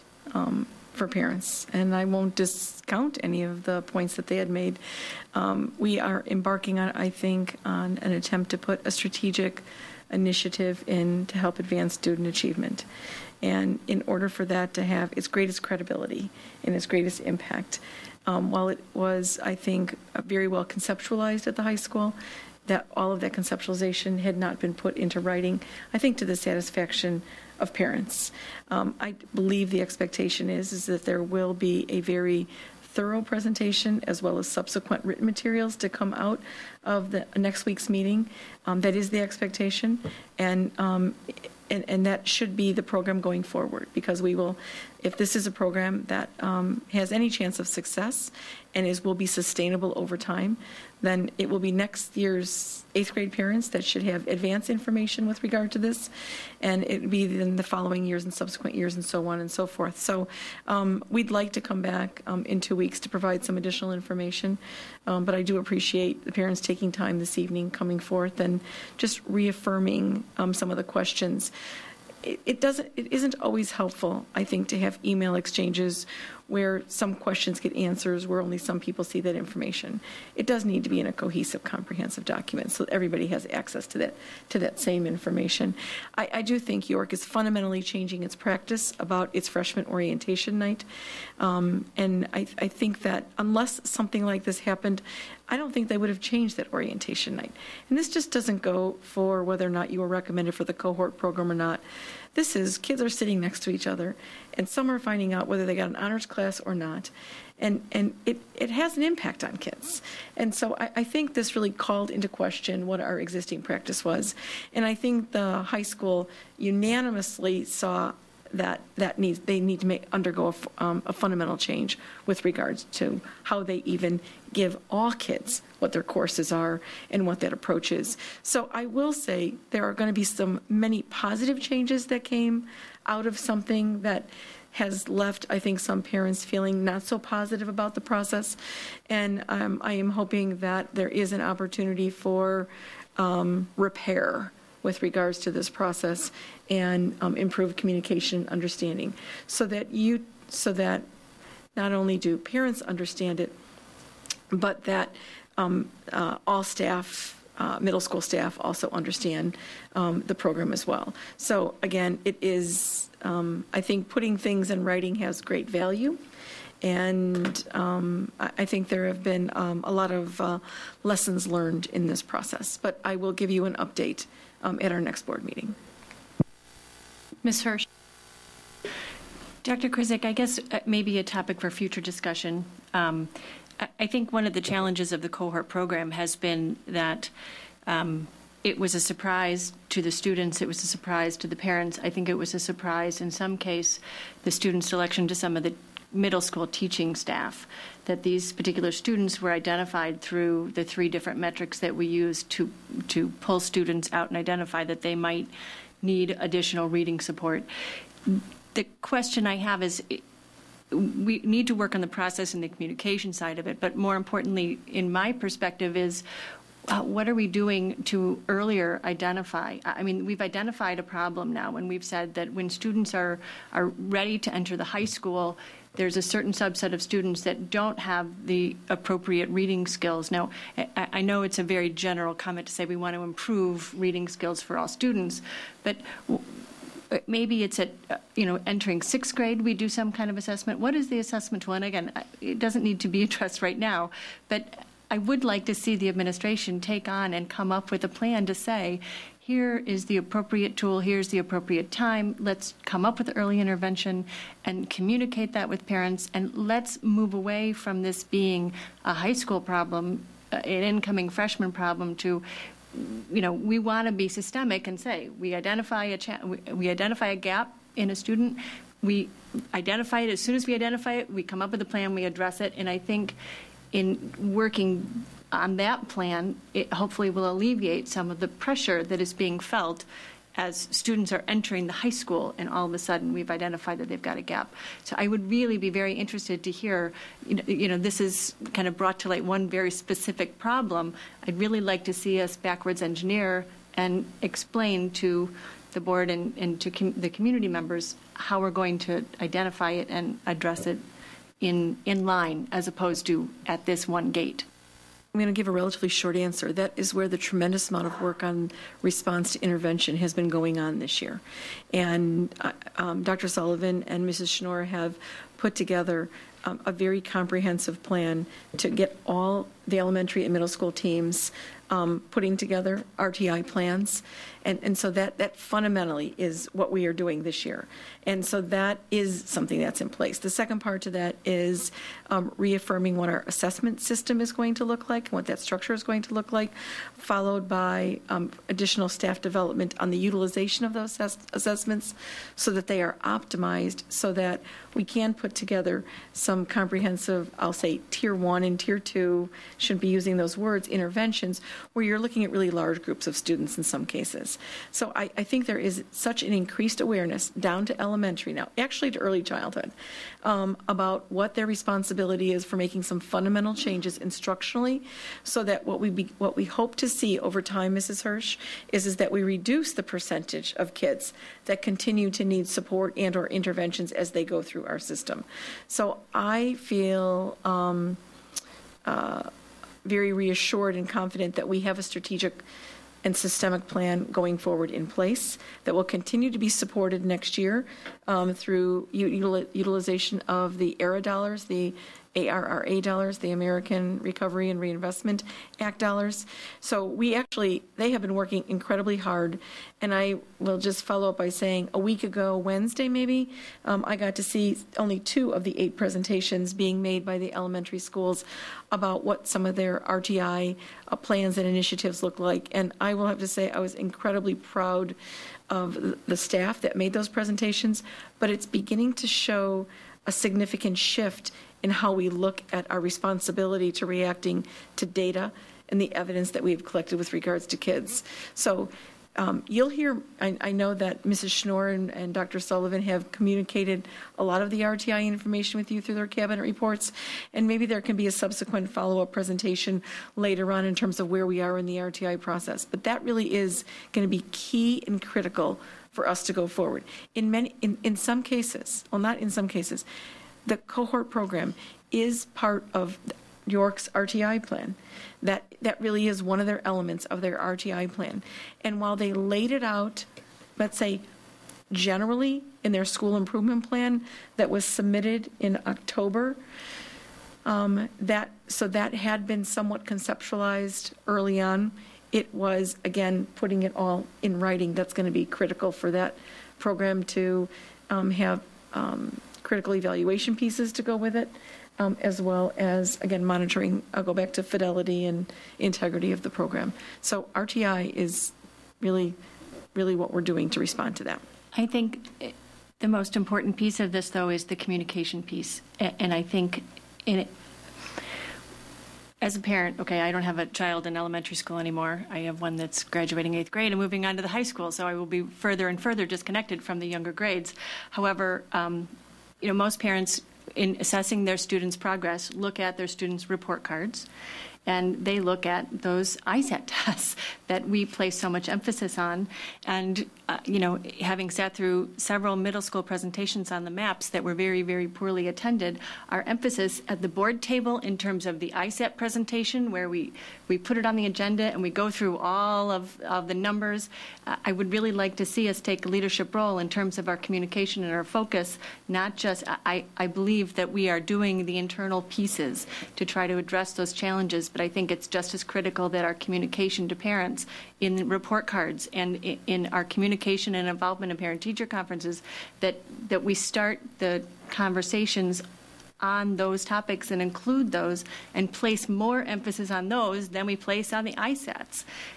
It's really a communication structure that I believe that we're doing the right things for our kids. I think the cohort program is a great program for our kids that need it. I think we just need to be a little more aggressive, if you will, in terms of these are the conversations that we need to be having with parents, and this is the emphasis, and this is where we want parents to focus. Well, we haven't had the 8th grade promotion ceremony yet, Mrs. Hirsch. I just want to say that. A couple things just in response to what you're saying. Dr. Sullivan and Mr. Schnorr have had a district RTI committee that has included parents and staff that has specifically talked about ways of better communicating with all parents about what RTI looks like and what that means. So we are embarking on that process. So I want to give them credit for putting that district RTI team together, because we are one of the few districts that have put such a level of a team together that has also included parents on that committee. So that's one piece.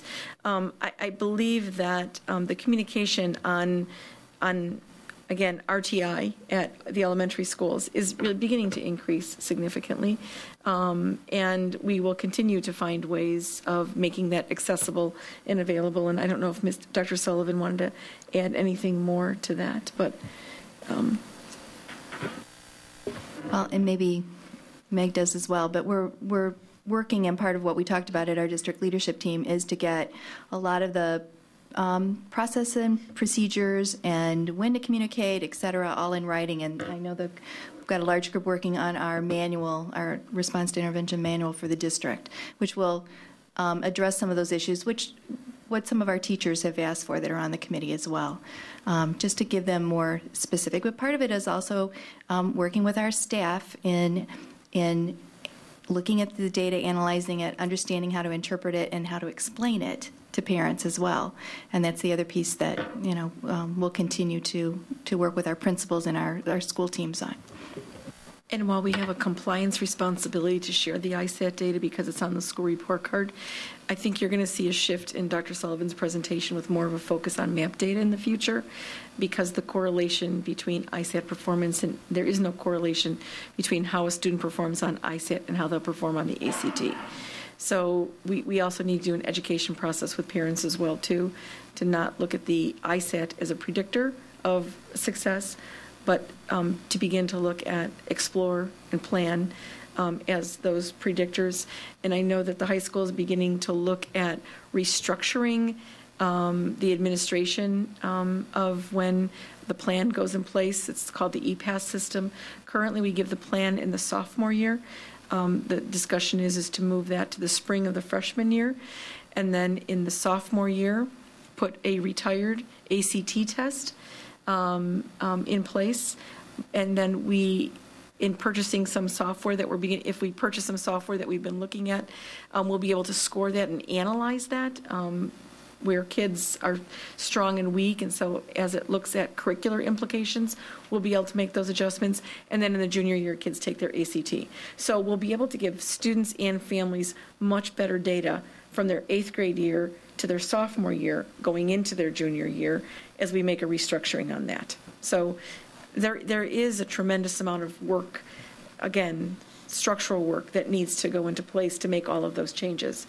And it's really looking at assessment very, very differently. Mrs. Conroy.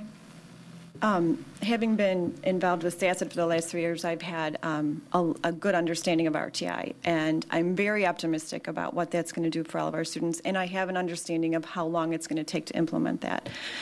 I'm also a very big advocate of the cohort program, and I really do feel that we're being proactive in trying to increase the scores of the kids at that level that will not have the benefit of RTI because they're older.